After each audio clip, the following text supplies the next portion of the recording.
नमस्कार. आज 15 फेब्रुवारी 2025 वार आहे शनिवार. लोकसत्ता आणि इंडियन एक्सप्रेस वृत्तपत्र विश्लेषणमध्ये आपलं स्वागत आहे. फ्रंट पेज पूर्णतः ॲडव्हर्टाईज. नेक्स्ट न्यूज आहे डाळींच्या दरांत घसरण, उत्पादन वाढल्याने आणखी स्वस्ताईची शक्यता. नेक्स्ट न्यूज महाराष्ट्रात नवीन फौजदारी कायदे लागू करा, केंद्रीय गृहमंत्री अमित शहा यांचे निर्देश. लवकरच महाराष्ट्रामध्ये भारतीय न्यायसंहिता लागू होण्याचे संकेत आहेत. पुढची बातमी नव्या मैत्री पर्वाची नांदी, संरक्षण ऊर्जा क्षेत्रात अमेरिकेची भरीव मदत, व्यापार शुल्काच्या मुद्द्यावरून मात्र भारताची कोंडी. हा मुद्दा आपण इंडियन एक्सप्रेसमध्ये चांगल्या पद्धतीने पाहणार आहोत. पुढची बातमी आहे पत्र परिषदेतील महत्त्वाचे मुद्दे, हे लक्षात घ्यायचे आहेत आपल्याला.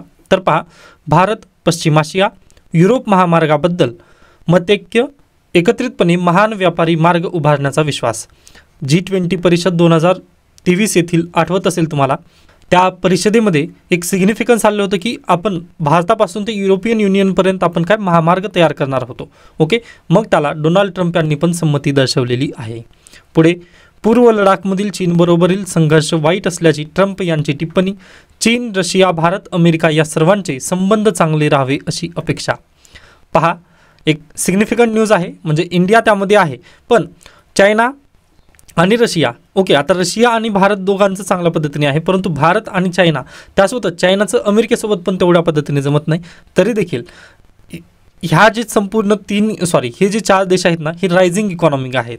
बरोबर आहे, म्हणजे अगदी काही डेव्हलपमेशन आहेत, परंतु आपण रायझिंग इकॉनॉमीमध्ये आहोत. या कारणांनी पहा, अगदी या 4ही इकॉनॉमीचे संबंध चांगले असावे याबद्दल त्यांनी चर्चा केली आहे. त्यानंतर नेक्स्ट पहा, भारतामधील बाजारपेठेत अमेरिकी अणुतंत्रज्ञानाचे स्वागत करण्यासाठी भारत कायद्यामध्ये सुधारणा करणार असल्याबद्दल ट्रम्प यांच्याकडून स्वागत करण्यात आलं आहे.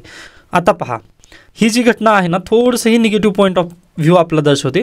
तर 2008ला पंतप्रधान मनमोहन सिंग यांनी न्यूक्लिअर डील साईन केली होती USA सोबत. ओके, आता न्यूक्लिअर डील साईन करण्यामागचं कारण काय होतं पहा, तर अगदी आपल्या भारत देशावरती 1974 आणि 1998मध्ये ज्या 2 चाचण्या करण्यात आल्या त्यावर अमेरिकेने डायरेक्टली न्यूक्लिअर संदर्भात बंदी टाकली. पण आपला जे न्यूक्लिअरचे जे वेपन्स आहेत ते काही आयात करावे लागतात. पहा, आज देखील पहा, न्यूक्लिअर संदर्भात जे काही वेपन्स आहेत ना, ते आपण USA कडून मागवत असतो. इम्पोर्ट आपलं त्यामध्ये आहे बेसिकली. ओके, ते मी अगदीच इंडियन एक्सप्रेसमध्ये गेल्यानंतर ते संपूर्ण विस्तृतरित्या दाखवणार आहे. तत्पूर्वी तुम्हाला लक्षात असावं, या निमित्तानं लक्षात घ्या. तर पहा, आता अमेरिकेकडून आपला न्यूक्लिअर वेपन किंवा न्यूक्लिअर मशिनरी पाहिजे होती. बरोबर आहे. मग आपण काय केलं पहा, USA सोबत एक टाईप केलं. पण आपण त्यावेळेस पहा, तत्कालीन पंतप्रधान मनमोहन सिंग यांनी USAचं ऐकलं नाही. जेणेकरून पहा, USA मधून एखादी जर वस्तू भारतामध्ये येत असेल जे की न्यूक्लिअर संदर्भात असेल, तर त्यावरती भारत देश आपला रेग्युलेट करू शकत होता. पहा, की आम्हाला ही वस्तू नको आहे किंवा ही आम्हाला वस्तू पाहिजे, अशा पद्धतीने भारत देशाचं तिथं काय सर्वसंमती असायची पूर्वी. पण आता पंतप्रधान नरेंद्र मोदी यांनी काय केलं आहे, हे रेग्युलेशन जे आहे ना, त्याचे लॉ थोडेसे कमकुवत करणार आहेत. जेणेकरून अमेरिकेची जर कंपनी असेल तर ती अमेरिकेमध्ये रेग्युलेट करता येईल, भारताला तिथं रेग्युलेशनचं वगैरे तिथं थोडेसं काय होणार आहेत पहा, लॉस थोडेसे ढिल्ले काढण्यात येणार आहेत. आता अगदी पहा, आणखीन ते लॉ तयार करण्यात आलेले नाही आहेत, परंतु डोनाल्ड ट्रम्प यांनी म्हटलेलं आहे की भारत आता तशा पद्धतीने लॉमध्ये चेंजेस करणार आहेत. व हे कोणासाठी एज असेल पहा, तर USA साठी याबद्दल नक्कीच एज असेल. ओके, त्याच्यानंतर संरक्षण ऊर्जा क्षेत्रात अमेरिकेची भरीव मदत. आता याला नक्कीच पाहूयात आपण. आणि व्यापार शुल्काच्या मुद्द्यावरून मात्र भारताची कोंडी करण्यात आलेली, त्याला पण आपलं डिटेलमध्ये पाहायचं आहे. त्यामुळे प्लीज आजचा जो व्हिडिओ आहे ना, तो शेवटपर्यंत तुम्ही नक्की पाहू शकता, जेणेकरून तुम्हाला USA आणि इंडियाचे रिलेशन आता सध्याला काय आहेत हे नक्की समजून येईल. त्याच्यानंतर नेक्स्ट न्यूज आहे पहा, न्यू इंडिया बँकेवर निर्बंध. आता बहुराज्यीय सहकारी बँकेचा दर्जा मिळवलेली न्यू इंडिया कोऑपरेटिव्ह बँकेवर रिझर्व्ह बँकेने गुरुवारी निर्बंध लावण्यास सुरुवात केली. व ही कोऑपरेटिव्ह बँक होती. कोऑपरेटिव्ह बँकमधून UPSC बॅकवर्ड लिंकेजेसला प्रश्न विचारले जातात, तर प्लीज थोडंसं कोऑपरेटिव्ह बँक्स तुम्हाला वाचून घ्यायचे आहेत. त्यानंतर पुढे जाण्याचा प्रयत्न करूयात आपण. नेक्स्ट न्यूज आहे लव जिहाद धर्मांतर रोखण्यासाठी कायदा, पोलीस महासंचालकाच्या अध्यक्षतेखाली समिती. महाराष्ट्र राज्य आता याबद्दल कायदा करणार आहे पहा. ओके, पुढे जाऊयात आपण. नेक्स्ट आहे 500 अब्ज डॉलर व्यापाराचे उद्दिष्ट, शुल्क कपातीसह बाजारपेठ खुली करण्यावर भारत अमेरिकेचे मतैक्य. MAGA plus MIGA is equal to mega भागीदारी, पंतप्रधान नरेंद्र मोदी यांनी तशा पद्धतीने वक्तव्य केलं अमेरिकेमध्ये. तर पहा, मागा म्हणजेच काय, मेक अमेरिका ग्रेट अगेन, मिगा म्हणजेच काय, make India great again. Okay, दोघांनी देशांनी तशा पद्धतीने वक्तव्य दिलेले आहेत. त्यामुळे आता मेगा पार्टनरशिप इथं केली जाणार आहे. मग आता याची इम्पॅक्ट जे आहेत ना ते इंडियन एक्सप्रेसमध्ये आपल्याला पाहायचे आहेत. पहा, कारण लोकसत्तामध्ये मी सांगू शकलो असतो, परंतु तेवढ्या पद्धतीने चांगली आकडेवारी तिथं मिळालेली नाही आहे. त्याच्यानंतर अगदीच जर तुम्ही पाहिलात, आता हा जो आर्टिकल आहे खरंच म्हणजे लोकसत्ता कोण्या धर्तीवर चाललेला आहे समजलं नाही मला, कारण तिथे तेवढी मोठी महत्त्वाची न्यूज झाली तरी पण पहा आर्टिकल तशा पद्धतीने आले नाहीत. त्यामुळे अगदीच लोकसत्ता जास्त काही कामाचा दिसत नाही याचा. त्यानंतर शेवटची बातमी आहे पहा, BSNL 2007 नंतर पहिल्यांदाच नफ्यात आहे. ओके, ठीक आहे, बेस्ट न्यूज आहे असं म्हणूयात. पण आता पहा, BSNLनी विश्वास कमावलेला आहे किंवा ग्राहक त्यांच्याकडे आलेले आहेत ना, तर अगदीच BSNLने थोडंसं टावरवरती वगैरे काम करणं खूप गरजेचं आहे. पहा, नेटवर्कवरती पूर्वी मी पण BSNLचा ग्राहक होतो, पण आता सध्याला नाही आहे. त्यानिमित्ताने एक थोडीशी खंत मी इथं व्यक्त केली. ओके, ठीक आहे. त्याच्यानंतर आता आपण करूयात चालू इंडियन एक्सप्रेस आजचा. तर पहा, इंडियन एक्सप्रेसमध्ये फ्रंट पेजपासूनच आपल्याला इथं बेसिकली बातम्या आहेत इंटरनॅशनल रिलेशन्सच्या. तर पहा, डोनाल्ड ट्रम्प आणि पुतिन या दोघांमध्ये चर्चा झाली ना, तर चर्चा झाल्यानंतर आता एक बैठक होणार आहे सौदी अरेबिया येथील. त्यांची जी राजधानी आहे रियाद येथे, या दोन्ही लीडर्सची बैठक होण्याची अपेक्षा आहे. ओके, मग रियाद किंवा सौदी अरेबियाचे जे गव्हर्नमेंट आहे त्यांनी अगदीच वेलकम केलेलं आहे दोन्ही जे डोनाल्ड ट्रम्प आहेत आणि पुतिन या दोघांना पण तिथं वेलकम त्यांनी मेसेज दिलेला आहे. ओके, पाहूयात आता ते केव्हा मीटिंग वगैरे इथं होईल, जेणेकरून पहा रशिया युक्रेनचं जे युद्ध आहे ना ते संपेल. व डोनाल्ड ट्रम्प यांनी म्हटलेलं आहे की जर मी पण राष्ट्रपती असतो तर कदाचित ते युद्धच होत नसतं. व कदाचित ते बेटर पण आहे पहा, कारण डोनाल्ड ट्रम्प यांचा जो हे आहे व्हिजन आहे ना ते थोडंसं बिझनेस सेंट्रिक आहे. ओके, त्यांना नाटोमध्ये काय करायचं आहे किंवा म्हणजे युरोपियन युनियनमध्ये काय चाललं त्यांना ते देणं घेणं नाही आहे. ओके, पण अगदीच पहा जो बायडन यांनी आल्यानंतर पहा त्यांचा एकदम औरा पण तिथं कमी होता. या निमित्ताने पाहूयात, युक्रेनला तशा पद्धतीने मदत करण्याचं आश्वासन दिलं होतं, परंतु युक्रेनचं काय झालं ही अवस्था आपल्याला नक्कीच माहिती आहे. पुढे पहा, इलॉन मस्क यांचं व्हाईट हाऊसमध्ये एवढं वर्चस्व वाढलेलं आहे की तेथील ऑफिशियल्स आता त्यांच्याबद्दल थोडंसं फ्रस्ट्रेट झालेले आहेत. व तुम्ही पाहू शकता पहा, आय थिंक परवा दिवशी म्हणजे नरेंद्र मोदी जेव्हा जाण्याच्या पूर्वी व्हाईट हाऊसमधून एक क्लिप आली होती की डायरेक्टली त्यांचे जे फॅमिली मेंबर्स आहेत ते व्हाईट हाऊसमध्ये डायरेक्टली तिथं बसलेले होते. ओके, यामुळे अगदीच पहा इलॉन मस्क यांचा तिथं दबदबा वाढलेला आपलं बेसिकली दिसत आहे. व इलॉन मस्क म्हटल्यानंतर पहा ते पण बिझनेसमॅनच आहेत व डोनाल्ड ट्रम्प पण बिझनेसमॅन. त्यामुळे अगदी आता सध्याला जर तुम्ही अमेरिका पाहिलात तर थोडंसं बिझनेस माइंडसेटने चालत आहे हे आपला बेसिकली या न्यूजमधून समजून येतं. त्यानंतर UPSC प्रिलिमला एक महत्त्वाची न्यूज म्हणजे रवांडा आणि काँगो हे दोन्ही देश मॅपिंग तुम्हाला करून घ्यायचे आहेत. निगेटिव्ह सेन्समध्ये हे न्यूजमध्ये आहेत. ओके, तर प्लीज रवांडा आणि काँगो कुठे कुठे आहेत यांची मॅपिंग करून घ्या. बुरुंडी, युगांडा, रवांडा, त्यानंतर काँगो. ओके, त्याच्यानंतर पहा अगदी काँगोबद्दल पण आपण आर्टिकल पाहिलेलं आहे मागे, जेणेकरून आपल्याला कशासाठी आहेत हे, तर कोबाल्टसाठी आपले खाणे जास्त कोबाल्ट कुठं मिळतं तर काँगो येथे मिळतं. त्यामुळे प्लीज हा तुम्हाला पॉईंट जो आहे किंवा मॅपिंग त्याची थोडंसं लक्षात ठेवायचं UPSC प्रिलिमच्या विद्यार्थ्यांसाठी ते खूप महत्त्वाचं आहे. त्याच्यानंतर येतं हँडशेक फिंगर्स क्रॉस्ड. ओके, आता आपण चालू करूयात आजचं वृत्तपत्र विश्लेषण किंवा बेसिकली इंडिया आणि अमेरिका या दोघांचे रिलेशन्स. आता पहा, UPSC या डाटा पॉईंटवरून नक्कीच प्रश्न विचारू शकेल. तर पहा, भारत कोणापासून ऑइल इम्पोर्ट करतं पहा, तर पहा रशियाकडून आपण 37% ऑइल इम्पोर्ट करतो. त्यानंतर आहे इराक, नेक्स्ट आहे सौदी अरेबिया, नेक्स्ट आहे UAE आणि फिफ्थला आहे USA. 3.2% एवढंच आपण आयात अमेरिकेकडून करतो, आज घडीला 3.5%. मग अमेरिका काय म्हटलेले आहेत किंवा डोनाल्ड ट्रम्प यांनी काय म्हटले आहेत की तुम्हाला ही आयात जी आहे तेलाची ती वाढवावी लागेल. त्यासोबतच त्यांनी आणखीन LNG म्हणजे लिक्विफाईड नॅचरल गॅस हे जे असतं ना त्याची पण सप्लाय वाढवावी असं त्यांनी म्हटलेलं आहे. आता पहा सध्याला तुम्ही LNG किंवा भारत देश आपला LNG कोणापासून घेतो तर 38% जे LNG आहे ते कतारपासून घेतो आपण आणि 20% जे आहे ते USA कडून घेतो. पण डोनाल्ड ट्रम्प यांनी म्हटले की LNGचं पण सप्लाय तुम्ही वाढवलं पाहिजे किंवा आयात आमच्याच देशाकडून जास्त झाली पाहिजे.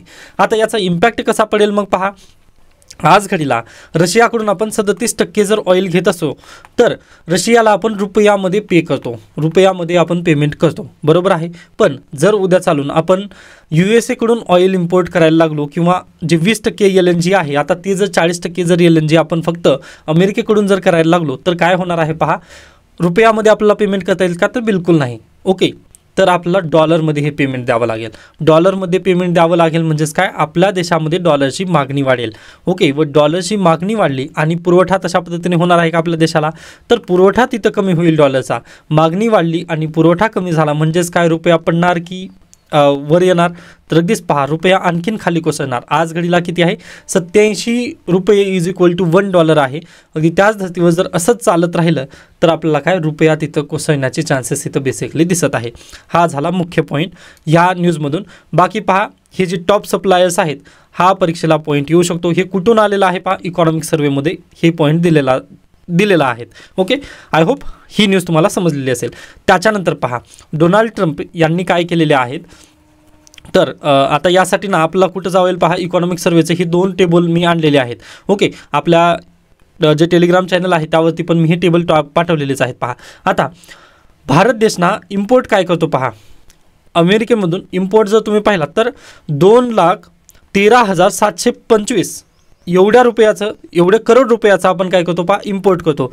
म्हणजे आयात, अमेरिकेपासून आयात आपण किती रुपयाची करतो पहा, तर 2 लाख करोड रुपयांची आपण आयात करतो. पण आपण निर्यात कितीची करतो पहा, अमेरिकेला आपण निर्यात करतो पहा 3 लाख करोड, म्हणजे जवळपास 4 लाख करोड आपण काय करतो, निर्यात करतो. म्हणजेच काय, इथं ट्रेड डेफिसिटमध्ये चाललं की सरप्लसमध्ये आहे, तर इंडिया आणि US जे ट्रेड आहे ते भारतासाठी सरप्लस आहे पहा.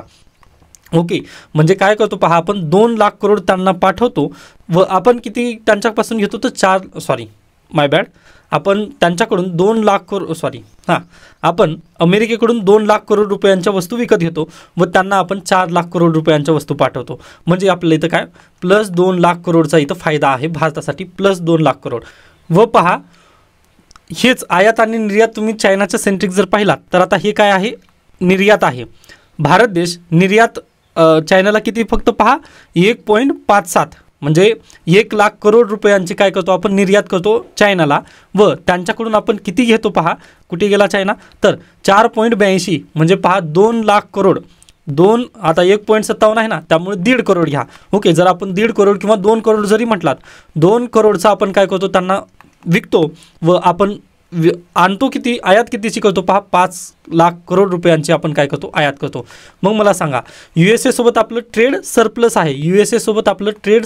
आहे, पण चायनासोबत आपलं काय आहे, डेफिसिट आहे. म्हणजे चायनासोबत आपण ज्यावेळेस व्यापार करतो ना त्यावेळेस आपण घाटात जातो. ओके, निगेटिव्हमध्ये जातो आपण, 3 लाख करोड निगेटिव्हमध्ये जातो आपण. आणि अमेरिकेसोबत ज्यावेळेस आपण व्यापार करतो ना त्यावेळेस आपण पॉझिटिव्हमध्ये जातो, +2 पॉझिटिव्हमध्ये जातो आपण. बरोबर आहे, म्हणजेच काय, अमेरिकेसोबतचा व्यापार जो आहे ना तो आपला सरप्लस आहे व चायनासोबतचा जो व्यापार आहे आपला तो अगदीच डेफिसिटमध्ये आहे.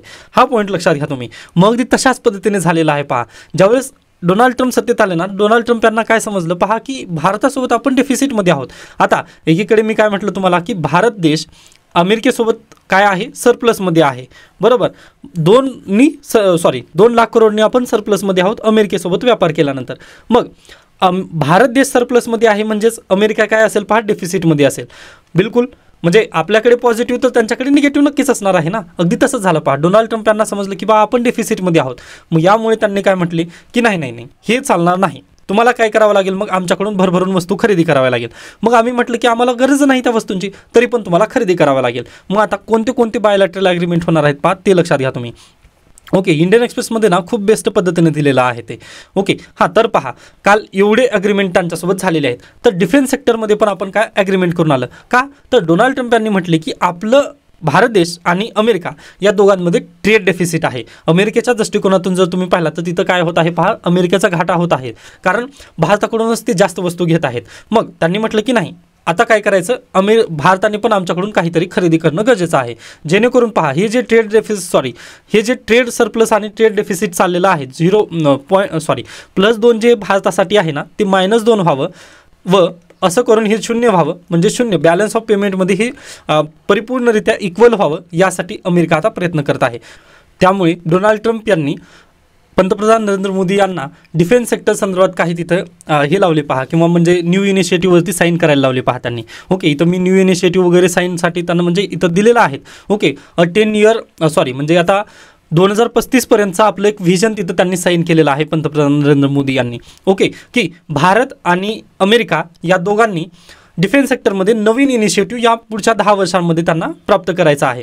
म्हणून त्यांनी काय करणार आहेत पहा, टेक्नॉलॉजीचं तिथं आदान प्रदान केलं जाणार आहे. म्हणजे त्यांचे जे F-35 विमान्स वगैरे आहेत ना, ते भारतामध्ये आणले जाणार आहेत. पण पहा, खरं पाहिलं ना तर ते अगदीच ते बेस्ट आहेत, मान्यता आहे आपल्याला. ओके, त्याला कोणीही चॅलेंज करू शकणार नाही. परंतु आपण भारतामध्ये मेड इन इंडिया करणारं जे तेजस विमान आहे त्याचं काय करायचं मग आपण? ओके, त्यांच्याकडून आपण भरपूर रक्कम देऊन खरेदी करू, परंतु आपल्या देशाचं मग ट्रेड डेफिसिट जाईल. ओके, व आपल्या देशाची आपल्या देशाचा रुपया आहे ना तो आणखीन कोसळेल, याची भीती आपल्या इथं बेसिकली वाढत आहे. तसं काही नाही आहे. पहा, आपलं आणि अमेरिकेचा संबंध अगदी चांगला होईल, याबद्दल काही त्यात शंका नाही आहे. परंतु प्रॉब्लेम कुठं आहे? आपला रुपया आणखीन कोसळण्याची इथं भीती आहे. कारण आपण ट्रेड डेफिसिट आणि ट्रेड सरप्लस जे आहे ते तर न्यूट्रल करायचं आहे, आपला ही 0 करायचं आहे म्हटल्यानंतर पहा, तिथे आपल्या देशाला नक्कीच तिथं चॅलेंज फेस करावं लागणार आहे आगामी काळामध्ये रुपयासाठी. ओके, हे झाले डिफेन्स सेक्टरबद्दल 2035चं व्हिजन ठेवून आपण काम करणार आहोत. त्याच्यानंतर ट्रेड आणि इन्व्हेस्टमेंटसाठी पहा 2030 पर्यंत पहा आपल्याला काय मिशन 500 म्हणजेच काय $500 बिलियन ट्रेड करायचं आहे अमेरिकेसोबत. $500 बिलियन ट्रेड करायचं आहे, नॉट अ जोक. ओके, म्हणजे आपली इकॉनॉमी नाही तेवढ्या पद्धतीनं आपलं तिथं काय ट्रेड करायचं आहे. म्हणजेच काय पहा, इथं डम्पिंग पण केली जाऊ शकते. व डम्पिंग म्हटल्यानंतर आता अगदीच सांगता येतं पहा, आपल्या देशाला खरंच गरज नाही अशा पण वस्तू आपल्या भारतामध्ये तिथं येऊ शकतील. ओके, हे झालं ट्रेड आणि इन्व्हेस्टमेंटचं. 2030 पर्यंत आपला $500 बिलियन ट्रेड करायचं आहे अमेरिकेसोबत. डन. त्याच्यानंतर एनर्जी सिक्युरिटी. आता USA सोबत आपण काय केलं, एनर्जीसाठीचे पण करार केले. जसं मी म्हटलं ना आत्ताच, पहा इथे कुठे गेली ती बातमी. हे पहा, आज घडीला अमेरिका 5व्या नंबरवरती आहे, म्हणजे सर्वात शेवटच्या स्थानी आहे जिथून आपण ऑइल इम्पोर्ट करतो. तर आता त्याला काय करायचं आहे, नंबर 1 किंवा नंबर 2 वरती यायचं आहे. ओके, रशियासोबत तर आपण तशा पद्धतीने दगाबाजी करू शकणार नाही आहे, परंतु रशियाच्या खाली तरी आपल्याला त्या अमेरिकेला नेऊन बसवावं लागेल. ओके, तेव्हाच कदाचित अमेरिका तिथं ऐकणार आहे. पहा, थोडंसं लँग्वेजकडे तुम्ही लक्ष देऊ नका, पण तुम्हाला समजून घ्या की काय म्हणायचं आहे बेसिकली मला. ओके, अमेरिका आता ऐकणार आहे का बेसिकली? तर बिलकुल नाही. पहा, त्याला भारताला ऑइल काहीही करून द्यायचंच आहे. मग पहा, जर भारताला तशा पद्धतीने ऑइल काहीही करून जर विक्री करायचं जर म्हटलं ना, तर आपल्याला मार्केटमध्ये दुसरीकडे ना अगदी स्वस्तमध्ये मिळू शकतं, पण आपल्याला तिथंच जाऊन घ्यावं लागेल ते. कारण अमेरिकेसोबत आपण ते काय केलं आहे 2030 पर्यंत टाईप करून आलेलं आहे, जेणेकरून अमेरिकेला याचा फायदा नक्की होईल. पहा, यासोबतच अमेरिकेने काय केलेलं आहे आणखीन, तर भारत देश आणि अमेरिकेमध्ये ना काही ड्युटीमध्ये ना असमानता आहे. एकच मिनिट द्या, लगेच त्या न्यूजला आपण प्रयत्न करूयात. तर पहा, टॅरिफ बिटवीन इंडिया आणि USA यांच्यामध्ये डिफरन्स काय काय आहे पहा. तर ॲनिमल या संदर्भात जर काही वस्तू किंवा काही म्हणजे तशा पद्धतीने घटक असतील ना, तर त्याच्या टॅरिफमध्ये पहा 30% इथं तफावत आहे. त्यानंतर केमिकलमध्ये 10% तफावत आहे. आता हे कॅल्क्युलेट कसं केलं जातं हे खूप क्रुशियल आहे. इथं पण लिहिलेलं आहे पहा, कॅल्क्युलेशन इज व्हेरी क्रुशियल. ते आपल्यासाठी गरजेचं नाही, परंतु रेसिप्रोकल टॅरिफ आहे. म्हणजेच काय बेसिकली, आता डोनाल्ड ट्रम्प म्हणजे याच्यापूर्वी असं व्हायचं की एखादं जर केमिकल आपण अमेरिकेमधून भारतामध्ये जर घेणार असलो तर आपल्याला तिथं काय कमी पैसे द्यावे लागायचे, परंतु तेच केमिकल जर भारतामधून अमेरिकेला जर जायचं म्हटलं तर तिथं 10% एक्स्ट्रा टॅरिफ द्यावं लागायचं. ओके, 10% एक्स्ट्रा टॅरिफ तिथं भारतातून केमिकल अमेरिकेला चाललं तर द्यावं लागायचं पूर्वी. ओके, मग आता डोनाल्ड ट्रम्प यांनी काय केलं की रेसिप्रोकल टॅरिफ तिथं लावणार आहे असं त्यांनी म्हटलं आहे. रेसिप्रोकल टॅरिफ म्हणजेच काय, तर तुम्ही ज्या पद्धतीने आमच्यावरती टॅरिफ लावत आहात ना, आम्ही पण तुम्हाला त्याच पद्धतीने टॅक्स लावू.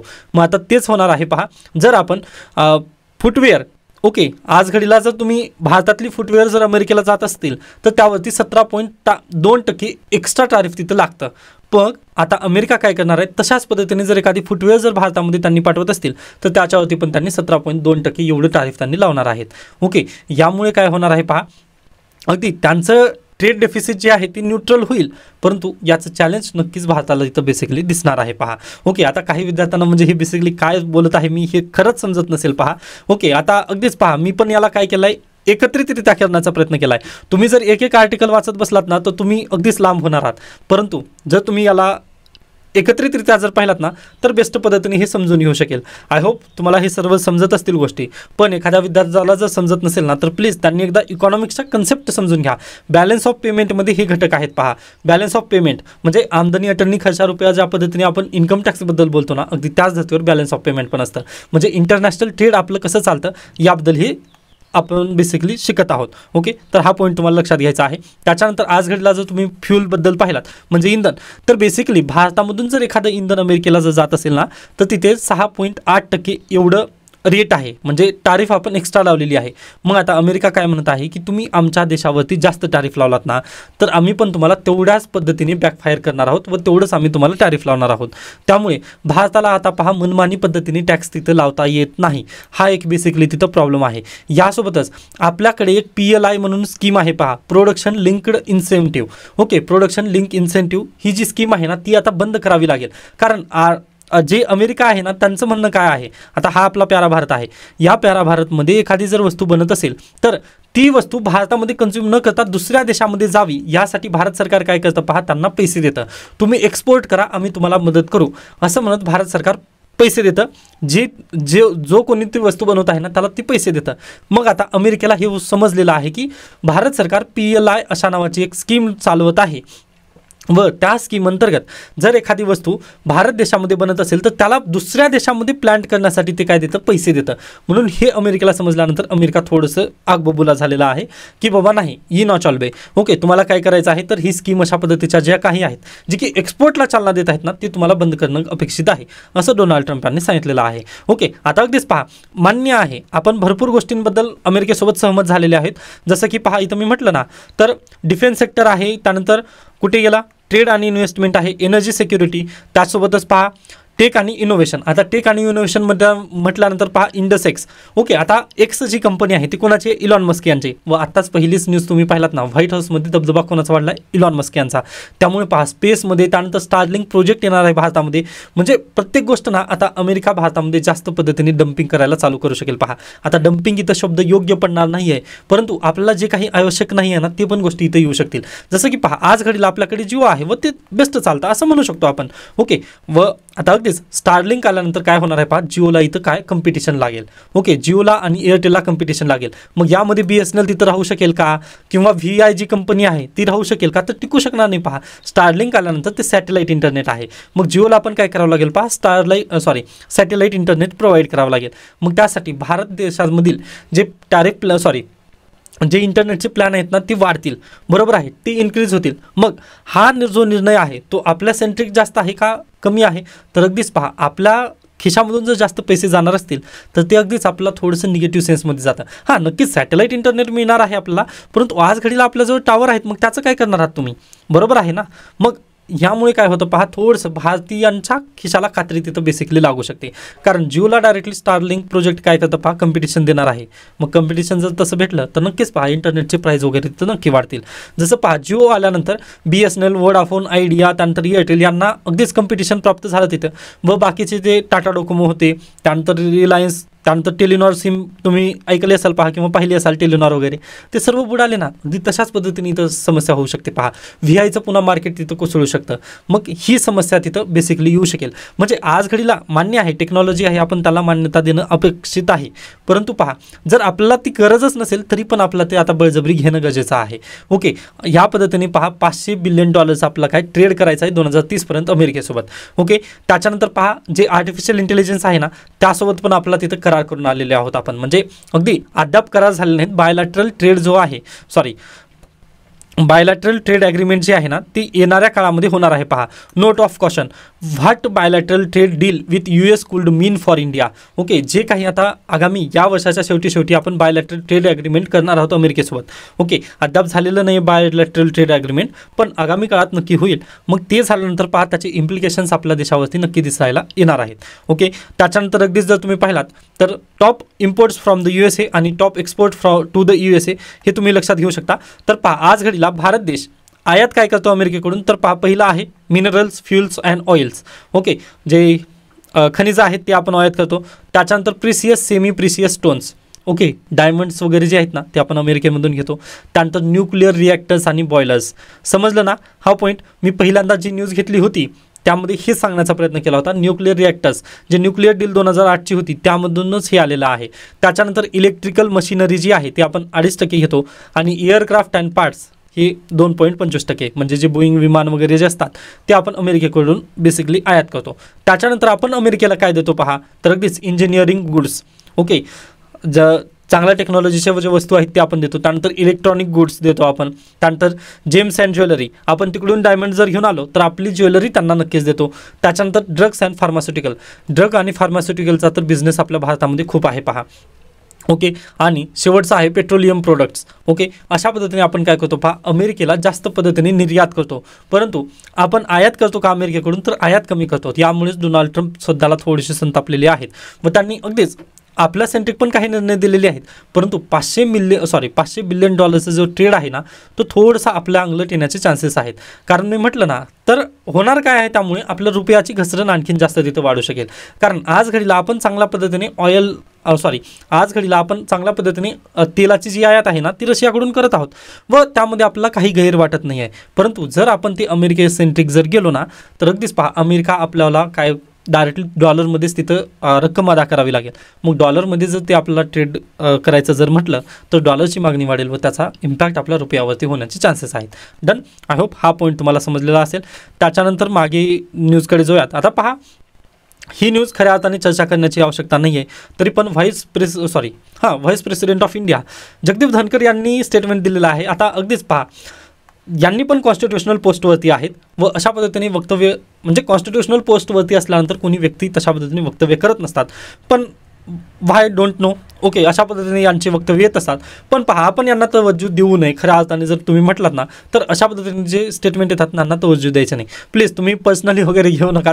तर पहा, तुम्ही कॉन्स्टिट्युशनल पोस्ट, आता तुम्ही पण IAS झाल्यानंतर पहा, तुमची पण कॉन्स्टिट्युशनल पोस्ट असते व तुम्हाला कोण लेटर देतं, म्हणजे अपॉइंटमेंट लेटर जे असतं ना तुमचं, ते प्रेसिडेंट ऑफ इंडिया मार्फत येतं. ओके, UPSCच्या तरतुदी तशा पद्धतीने आहेत तिथे. यामुळे पहा, तुम्ही कॉन्स्टिट्युशनल पोस्टवरती असल्यानंतर तुम्हाला संविधानाच्या विरोधात किंवा अगदीच पहा, जे सुप्रीम कोर्ट आहे किंवा कॉन्स्टिट्युशनल बॉडीज आहेत ना, त्यांच्या विरोधात बोलण्याचा अधिकार तिथं प्राप्त होत नाही.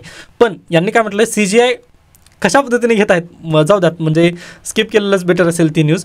त्याच्यानंतर panel for picking next CEC to meet on February 17.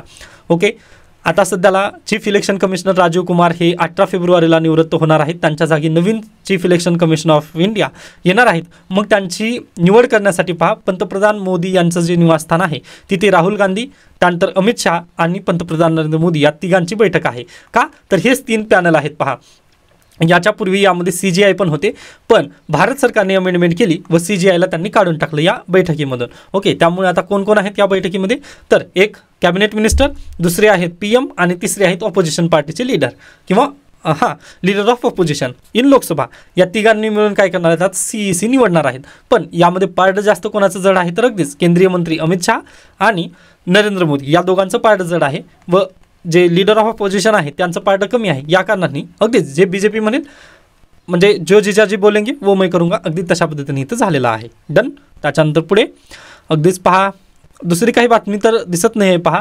अगदी आय होप हे सर्व काही तुम्हाला समजलेलं असेल, ट्रेड डेफिसिट वगैरे. जरी काही विद्यार्थ्यांना जर हा पॉईंट समजला नसेल ना, तर प्लीज तुम्ही एकदा इकॉनॉमिक्सचे लेक्चर्स करून घ्या. ओके, जर तुम्हाला त्या घटना समजल्या नसतील ना, तर खरंच म्हणजे तेवढं हे जे वाचलात वगैरे त्याची मजा येणार नाही तुम्हाला. त्यानंतर आणखीन एक सर्वात महत्त्वाची न्यूज म्हणजे पहा, डोनाल्ड ट्रम्प यांनी काय म्हटलं की आम्ही बांगलादेश आणि इंडियाच्या रिलेशनमध्ये इंटरफेअर करणार नाही. ही बेस्ट न्यूज आहे पहा. मी अगदीच याला चांगल्या पद्धतीने घेत आहे, कारण मी तुम्हाला म्हटलं ना, ज्यावेळेस आपलं मोहम्मद युनूस बोलत होते ना, त्यावेळेस त्यांनी काय म्हटलं की भारत सरकारने जे शेख हसीना आहेत त्यांना लवकरात लवकर बांगलादेशमध्ये पाठवा, कारण आपण आपली काय केलेली आहे, कारण आम्ही इंडियासोबत एक्स्ट्राडिशन ट्रिटी साईन केलेली आहे, असं मोहम्मद युनूस यांचं म्हणणं होतं. बरोबर आहे, पण पहा, एक्स्ट्राडिशन ट्रिटीमध्ये आपण पॉलिटिकल प्रिझन्सला तशा पद्धतीने देणार नाही, ह्याचं पण तिथं टाकलेलं होतं क्लॉज. तरी देखील त्यांना काय म्हटले की नाही, हे भारत देश जो आहे तो आमच्यासोबत बडा भाऊचा गेम खेळत आहे, त्यामुळे आम्ही कुणालाकडे जाऊ, तर वर्ल्ड कंट्रीजकडे वगैरे जाऊ व तिथं न्यायालयात न्याय मागवण्याचा प्रयत्न करू किंवा जगभरात आम्ही न्याय मागण्याचा प्रयत्न करू, असं त्यांचं स्टेटमेंट आलेलं होतं. परंतु अमेरिकाने काय म्हटलेलं आहे पहा, बांगलादेशचा जो मुद्दा आहे आणि जो भारत आणि बांगलादेशचा जो मुद्दा आहे ना, तो बेसिकली ते दोघंच तिथं सॉर्ट आउट करतील. यामुळे अगदी जरी जो बांगलादेश आहे जगभरामध्ये न्याय मागण्यासाठी गेला तर आपण आता भीत नाही, हे नक्की या न्यूजमधून भेटतं पहा. ओके, आता अगदी थोडंसं प्लीज लँग्वेजकडे जाऊ नका तुम्ही, परंतु इंटरनॅशनल रिलेशन पाहत असताना ना थोडंसं आपले जे मते आहेत ना ते बाजूला ठेवून काम करणं गरजेचं असतं. कारण पहा, ज्यावेळेस आता अगदीच पहा, हा आपला प्यारा भारत आहे, भारतावरती ज्यावेळेस आक्रमण होतं ना त्यावेळेस सर्व इंडिया युनाईट होतं. आर्टिकल 352 पहा. ओके. व आपल्यामध्ये मतभेद असू द्यात, आपण ज्यावेळेस घरात भांडतो ना त्यावेळेस भांडण नक्की करत असतो तो, परंतु ज्यावेळेस आपल्या देशावरती कोणी आक्रमण करतं ना त्यावेळेस आपण सर्वजण एक होऊनच त्याला तशा पद्धतीने तिथं हिंमत दाखवतो. मग इथं पण तेच झालेलं आहे. पहा, त्यांनी अगदी पहा म्हणजे आपणच त्यांना स्वातंत्र्य केलेलं आहे व त्यांनी जर अशा पद्धतीने करत असतील तर ते योग्य नाही आहे. कारण पहा, मी अगदीच बांगलादेशचा इतिहास आणि इंटरनॅशनल रिलेशन पाहिलेलं आहे, त्यामुळे मी म्हटलं काही विद्यार्थ्यांना कदाचित राग आला असेल, पण सॉरी फॉर दॅट. तुम्ही एकदा हिस्ट्री वगैरे वाचून घ्या व भारताचं तिथं रोल काय आहे हे जर तुम्हाला समजून आलं तर तुम्ही माझ्याच विचारांचे कदाचित होऊ शकता. ओके. बाकी तुम्हाला पण लिबर्टी ऑफ थॉट्स आहे पहा. ओके. भारतीय संविधानानुसार ते तुम्ही नक्की पाहू शकता. Okay, done.